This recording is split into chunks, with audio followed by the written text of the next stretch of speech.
Senhor Presidente, senhoras e senhores deputados, o dia de ontem colocou um ponto final no período que ficará para a história portuguesa como a birra dos 50 dias. Durante quase 2 meses, Cavaco Silva esqueceu os apelos à estabilidade, ignorou a maioria existente neste Parlamento, deixou um país em suspenso e esperou. Esperou por uma crise política que nunca veio. Esperou por uma tempestade que os mercados financeiros lhe negaram.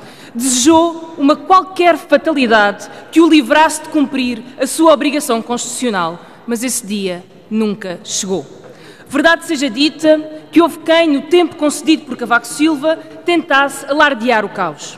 A direita, inconformada com a formação de uma maioria no Parlamento, começou por invocar o seu direito natural a mandar em Portugal.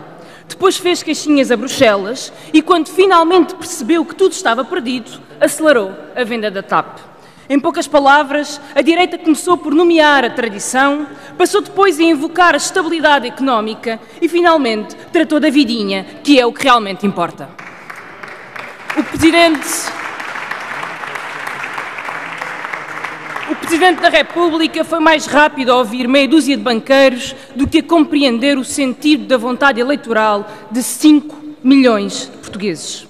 Devo dizer-vos, senhoras e senhores deputados, que ver os banqueiros perfilados em Belém, com o aço soturno, a exigirem estabilidade e confiança, só é credível para quem não se lembra do que os seus bancos fizeram às nossas contas públicas.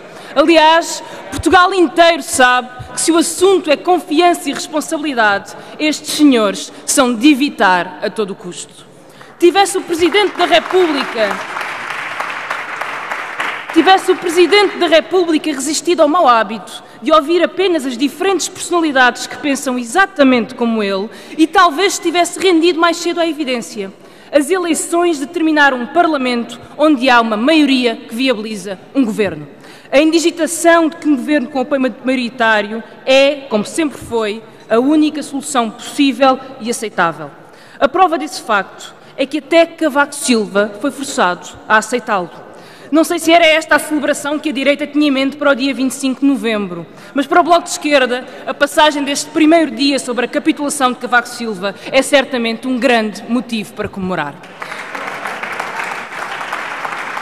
Que PSD e CDS bradem agora aos céus pela legitimidade da solução encontrada não é de estranhar. Que prometam votar contra tudo é a prova que o ressabiamento dos generais é pior do que a fome das tropas.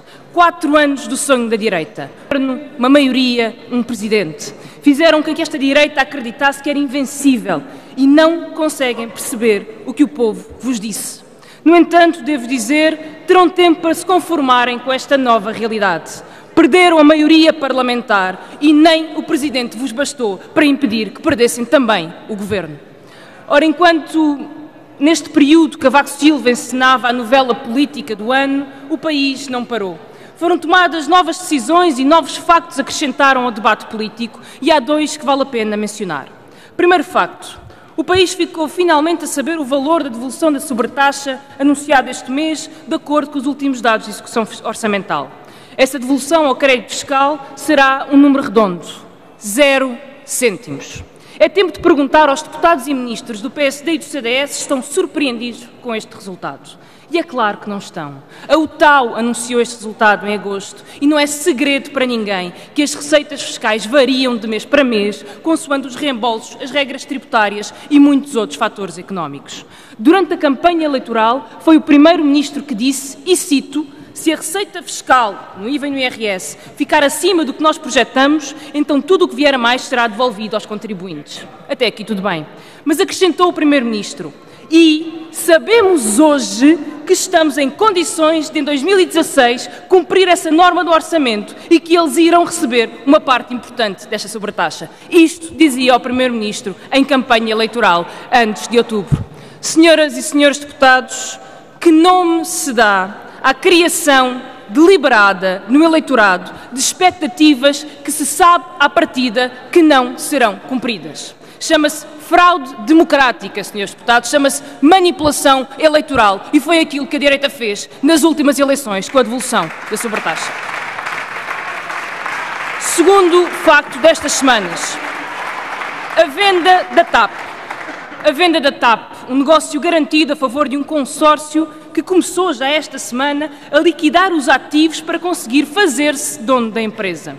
Isto depois do Conselho de Ministros assegurar a esse mesmo consórcio privado que, se as coisas correrem mal, o Estado pagará os mais de 700 milhões de euros das dívidas da empresa à banca, aliviando desse aborrecimento, obviamente, os novos acionistas da empresa. Pior ainda, a empresa compradora está ilegal e assina o contrato sem ter alterado os seus estatutos, como lhe foi imposto pelo Regulador Nacional. Consórcio ilegal, Ministério Atrabiliário, contas furadas, é este o retrato de um governo que sai de cena com uma fraude eleitoral e com um negócio obscuro feito na 25ª hora do período de gestão. Não teremos saudades do vosso poder, senhoras e senhores do PSD e do CDS. O Bloco de Esquerda está aqui para responder pelo encargo mais importante desta maioria. Ao contrário da política da fraude, cumprimos os nossos compromissos. Ao contrário do colossal embuste que foi a austeridade, queremos a recuperação da economia para o emprego. Cumpriremos os compromissos com os trabalhadores e com os pensionistas para que recuperem o que é seu e lhes foi retirado. Cumpriremos o compromisso com o aumento do salário mínimo e com os trabalhadores a falsos recibos verdes. Cumpriremos os compromissos com os contribuintes para que estejam protegidos pela verdade das contas.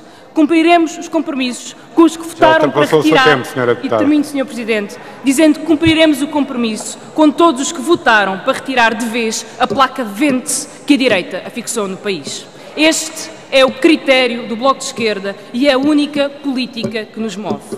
Avançar cada dia na recuperação de rendimentos e mostrar assim que a democracia é a responsabilidade por quem vive e por quem quer viver neste país, de que não desistimos. Muito obrigada.